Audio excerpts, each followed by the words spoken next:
This is our meteorology project by Eric Putnam, Ethan Howell, Langdon Wallace, and John Charest. The vessel that we're sailing on is the MV Cape Kennedy. It is the TAKR 5083, and it is a container and ro-ro vessel. The average speed on the Cape Kennedy is 15 knots with a length of 696 feet and a beam of 106 feet. The displacement when fully loaded is right around 44,466 tons. The reason we chose this vessel was because this was the ship that I, John Charest, sailed on during my first sea year. We took the ship from New Orleans, where it was in ROS status, to Charleston, and we sailed on this very route from Charleston to the English Channel. Although we didn't use the route that we are using in this presentation, the two waypoints were pretty much identical, and so we are using this vessel. Although the ship is capable of reaching speeds up to 22 knots, which we did around Florida, in the Straits of Florida, when the gyrofin stabilizers are deployed, the average speed knocks down to right around 15 knots, and so we use this as the speed for our transit.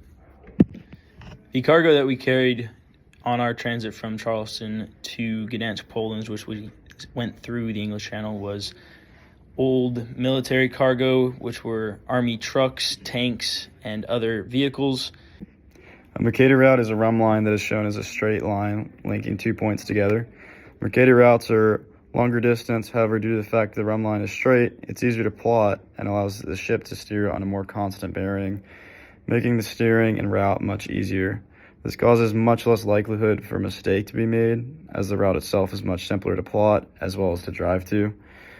This, of course, will, however, add distance, as it does not take into account the Earth's curvature and therefore causes you to sail a significant amount more distance. Once the curvature is applied, the more distance is not only less efficient, but also causes more time for errors to be made. For our specific voyage, the Mercator route ends up traveling directly through a low-pressure system. In order to avoid this system, as well as taking the more efficient route, we have chosen the Great Circle route, which will keep us safe from the storm while also allowing us to complete the route with much more efficiency and less distance. For our Mercator sailing calculation, we got a course of 74.3 degrees true, as well as 3,325.3 nautical miles.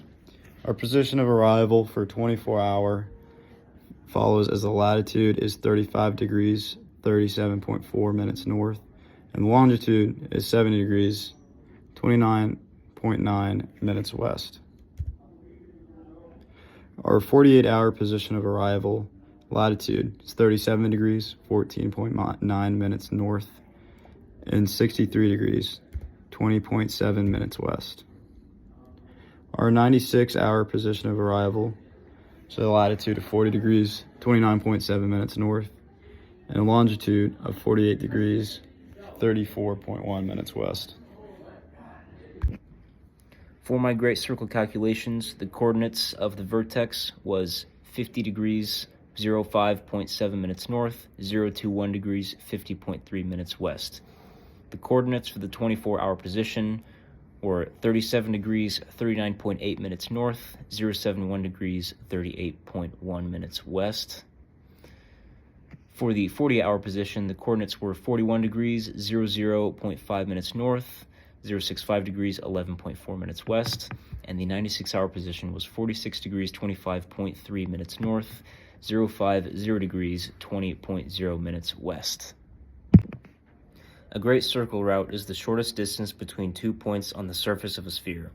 Although more complicated to execute than Mercator sailing, it is preferable to execute during long voyages due to the vastly shorter distance.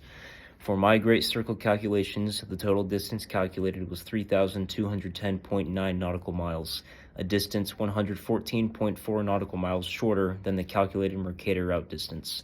This vastly lesser distance provides an obvious advantage over the Mercator route, which would lead to much higher operating costs and increased voyage length.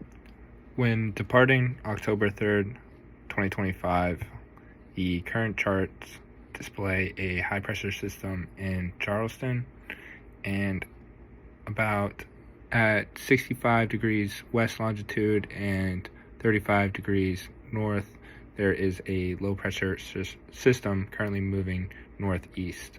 There is also a low pressure system about 30 degrees north and 78 degrees west, just below or just east of Florida and south of Charleston.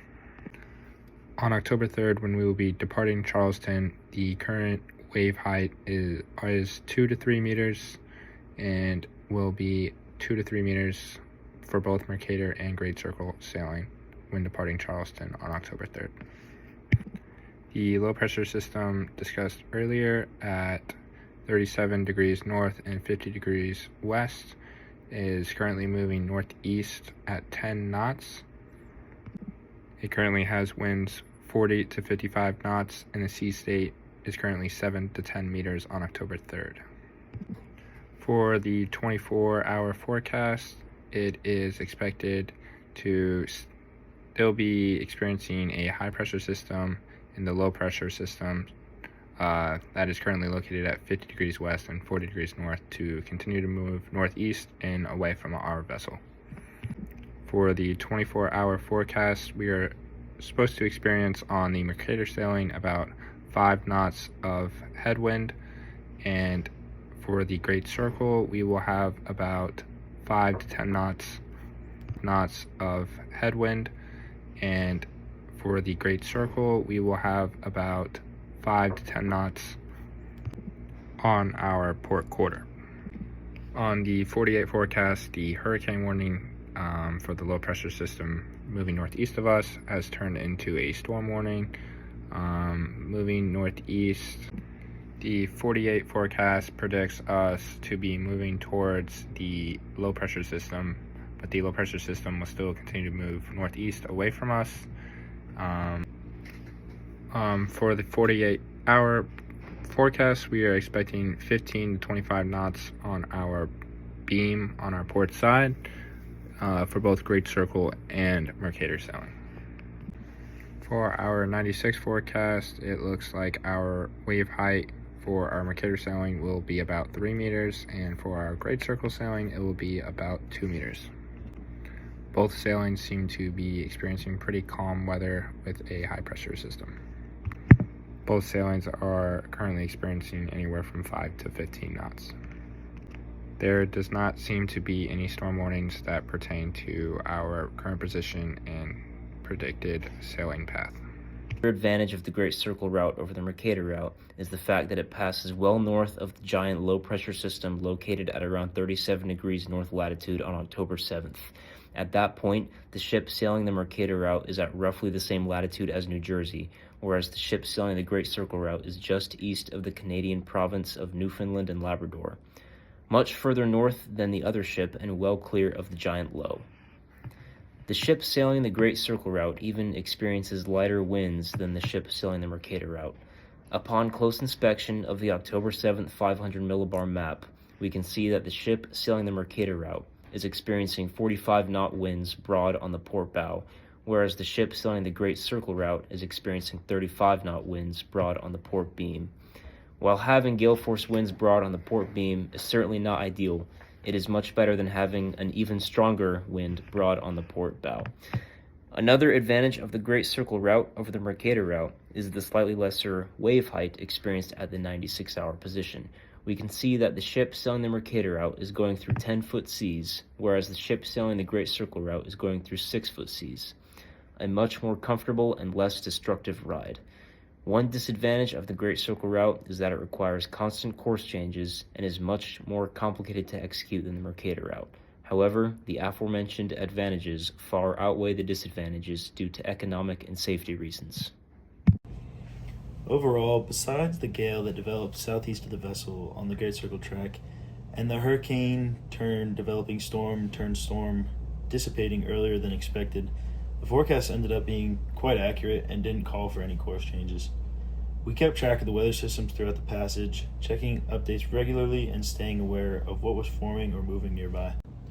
Tracking the gale and the remnants of the hurricane helped confirm that both systems stayed clear of our route, even though the remnants traveled a bit further than expected before finally dissipating. The weather we did encounter stayed within comfortable limits, and it turned out to be nothing that caused concern or slowed us down. Because of that, we were able to maintain steady speed and progress across the North Atlantic without interruption. Overall, the passage went smoothly, and the vessel is set to reach the English Channel at the expected time, having lost no time during the transit.